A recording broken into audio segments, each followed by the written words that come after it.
I collect things that I find interesting or that I feel like are iconic, especially in relation to skateboarding. Once I realized that I could be a keeper of sorts of movie memorabilia in relation to skateboarding and that I could afford it, I was excited.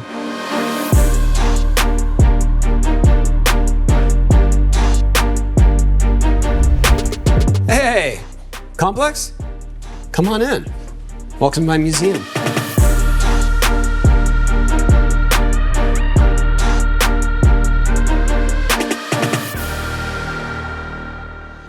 Tony, thank you so much for having us at this space.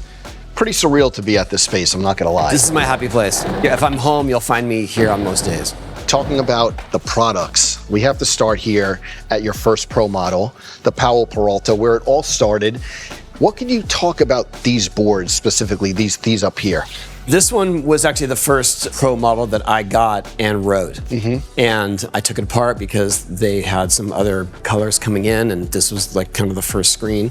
So that was the first one I got to ride. This one was the first one that was wood stained. Okay. So I kept it separate because I didn't know if they would actually do that colorway again, which they didn't. Mm-hmm. Then I had it mounted on the wall in my house. We had a fire in the laundry room of the house. And so everything in the house got smoke damaged. Okay. And that's why it's got this like darker stain on it. This board actually ended up on display at a Quicksilver store, and then that store closed and they ended up tossing this. Wow. And someone found it. I don't know exactly how that whole transfer happened. Okay. And then they sold it. So all this was happening unbeknownst to me. And then someone alerted me like, hey, there's this board going around. People are trying to figure out if it's a legitimate board. And I was like, yeah, that's my board. Wow.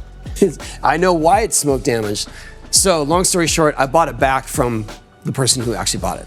That's interesting because 81, 82 or so, things are happening, of course, for you, but did you just like, I know this is going to be a thing one day, let's just put this to a side? You know what? I never really had that vision. Okay. I was notorious for just throwing stuff away. I threw all my trophies away.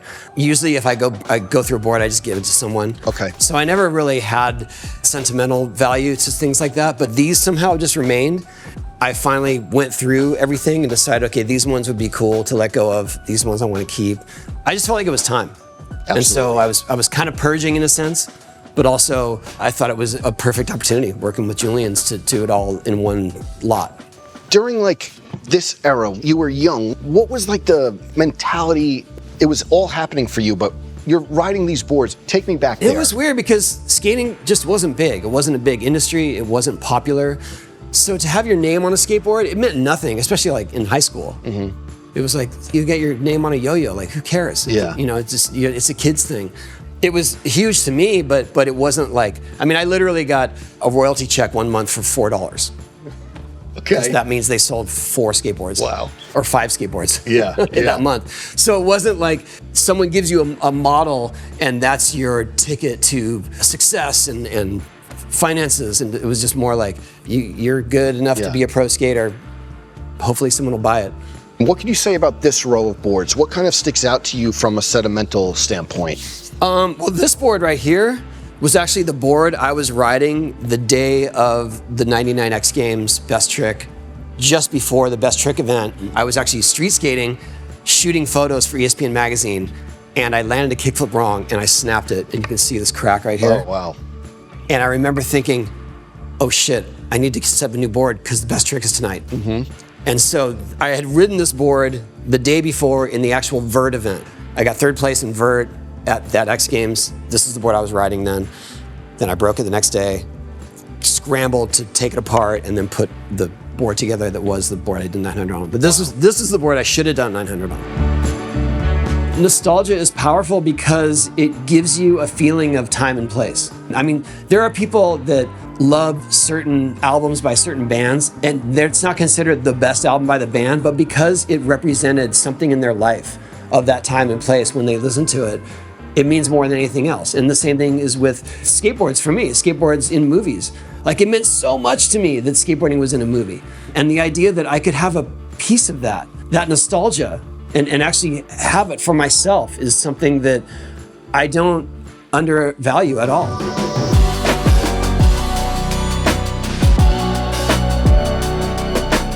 We are here at the 900 section. I thought maybe that I would take a couple steps back just because I don't want to touch anything. This is okay. It's okay. Okay. Let's talk about the event first and how you were chasing this trick and what it meant. I've seen footage. Obviously, you've said it and you've seen it, but like it was the best night of your life.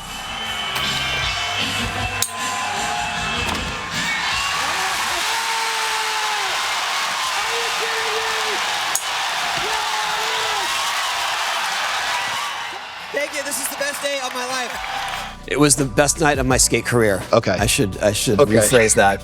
To be honest, it wasn't anything I expected to do that night, so I think that's why it all came as such a shock. I've been trying 900s since roughly 1986, 1987. The year after I landed 720s, I just thought, okay, the next progression of spinning is 900. And I chased it for a long time, and I actually got pretty serious about it in the mid-90s to where I fully committed to a landing and ended up breaking my rib. Wow. So that put it on the shelf for a while. And then when this event happened, my best trick at the time was a Varial 720. That's all I had planned, but I landed that pretty early on. And I didn't really have anywhere to go from there. And the announcer was kind of vibing me like, come on, let's see that 900. I was like, oh, dude, don't put me on the spot. Right. So I just kind of tried some for the crowd. And then at some point, after my third or fourth try, that night, pretty much every attempt was feeling pretty good. Wow. So I just thought, if I'm ever going to try to land it again, it might as well be here. Yeah. I don't mind getting hurt for the sake of this, because I've already been jacked on it so many times alone on some warehouse ramp. So I just started trying to make it, and then at one point I realized that I needed to shift my weight mid-spin to counteract that falling forward thing, and it just worked.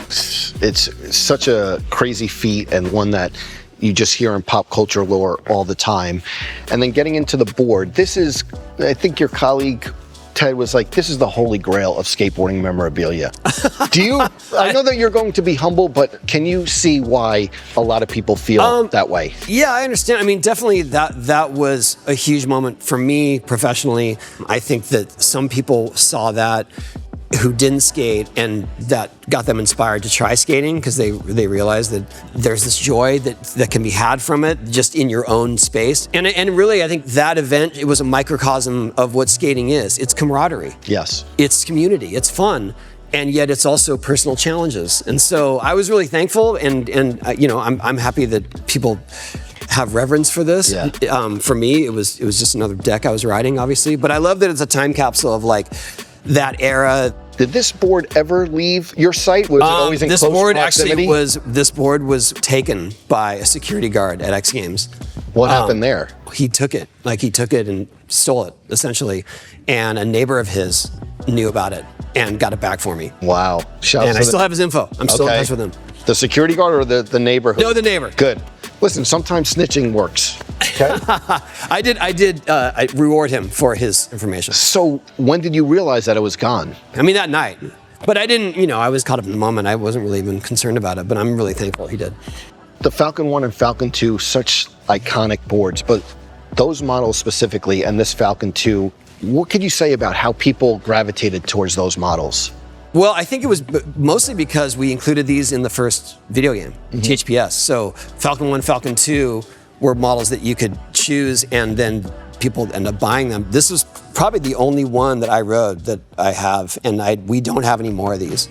And then let's get to the sneakers. These have wear and tear from like literally the tricks that you were doing. What could you say about the sneakers and what they've been through, and that night, why it was like the perfect choice? Well, you can see that these are mostly, I was skating vert in them because this is when we're knee sliding, the toe wears out. Yeah, but you know, they're 20 plus years old, so I wouldn't recommend anyone putting them on because they're gonna fall apart. But this shows the wear and tear of vert skaters' journey for sure. And you know, at some point, you actually, not with these shoes, but with shoes before they were made for skating, you would burn through the toes, all the way down to your toenail when you knee slide. And those had a little more. That sucks. Yes. Yeah, so that's what this was for. But all reinforced. You know, I mean, this was the preeminent skate shoe at the time. Yeah. I first started trying to collect skateboards used in films when I saw one of the hoverboards from Back to the Future being auctioned off. And I was like, that would be a sick item to have. I think that was probably, I feel like, was the top of the mountain for me. And I eventually did get one that was a gift to the cast from Back to the Future 2, signed by the cast. And that started the snowball, for sure. We have to talk about the Hook skateboard. Oh, yeah. And the story behind you acquiring it. How did that come about? I used to follow movie and TV prop auctions, like screen used items, just from movies that I liked or something that I was interested in. And at some point, that rabbit hole never ends. Okay. So I decided I'm going to only focus on skateboards that were used in TVs and movies. The board from Hook that Robin Williams rode came up on an auction. And I just thought it was one of the coolest looking things I've ever seen. Yeah. So I definitely was, I was all in. I was the highest bidder. Also, the board that Kurt Cobain painted for his high school friend. Wow. For $20 and a bag of weed. So those are the kind of things that I'm collecting for myself. They're not my boards, but they have really cool histories and are one-of-ones. Obviously, all like this, these are all one-of-ones. Yeah. We talk about movies. What about like you being in so many pop culture, like the Jackass movies? Did you ever take any memorabilia from that set or not really? Was it an experience that once you did it, you wanted to just I have the skateboard that I used in Jackass Forever. Okay. Where we were being blasted on the street by a weapon. I don't know how to say it safely. Okay. The Pontosaurus. Okay. And so it has the Pontosaurus goo all over it. Got it. That's the best I can explain. Almost a deadly weapon, I would say, right? It was. It actually, I got sprayed so hard by that I was being, I was being dragged across the asphalt. Wow. So I came out bloody. I mean, you can't, if you go to a Jackass shoot, you expect to either be bloodied or hit in the crotch. Okay. Prerequisite to signing up. You've been so successful with the game. The classic story is you go to lunch with, I think, an agent or Activision, and they just hand you a check for $4 million. Yeah. Which that story went viral. But is there something about the game that you have that's sacred? I have a couple of the burns of the early games, like THPS 2, THPS 3, where they would send me a CD-ROM and literally just in Sharpie, right? THPS 3, beta. Wow. So I have those. I think that's pretty cool. I didn't save much. I wish I had. The last question, you recently became a grandfather. We're talking about this auction that people are going to go crazy for. What was one non-negotiable? I am not parting with this. Is there anything, you've said that you don't get too attached to these items, but was there one thing that I am keeping back?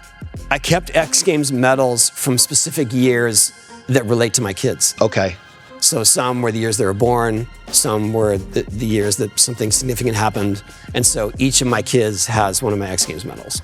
And then what was one that you had to go back and forth and then you were like... This was not in the original auction. It wasn't? No. Okay, so the auction was built and then this came later. I had a pretty heavy discussion about this with my wife because it was like, don't you want to leave it to your kids for legacy? And I was like, we have so many kids. Are we going to cut up into pieces? Like I just didn't know how to approach that. Yeah. It's crazy to think that it was so long ago that this is now considered vintage. I never collected anything growing up. I mean, to be honest, I just didn't really have the money to get into stuff like that.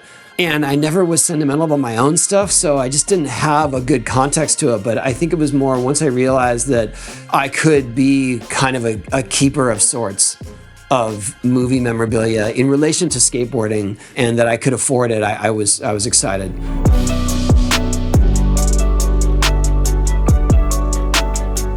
Can't thank you enough for inviting us into this space. We are so excited about the auction. You're such a great storyteller. I feel like most of these products have a story, so that just adds another layer to it. And thank you so much, Tony. Thank you. Appreciate it.